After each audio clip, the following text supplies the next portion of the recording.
This is Trevor with Sparksmith Electric. I'm hanging out here with Mike from Appetite for Construction, and we are doing what the apprentices and or journeyman folks that we have working for us should be doing on a Friday: getting the job clean. And as you know, they say cleanliness is next to godliness, and a clean job site is a safe job site.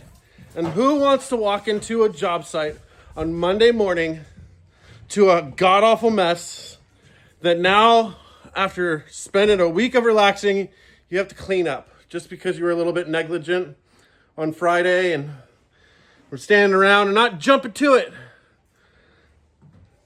If there's any apprentices out there listening to this, know this. When your boss is cleaning, he doesn't want to. He's doing it because he needs to. But he also doesn't want to have to ask you to jump to it and jump on that task and get that task done. He just expects you to jump on it and get it done because that's your job. And he did it when he was an apprentice. And so that's just the way to do things. Anyways, that's like a little toolbox topic for you. Have a good weekend.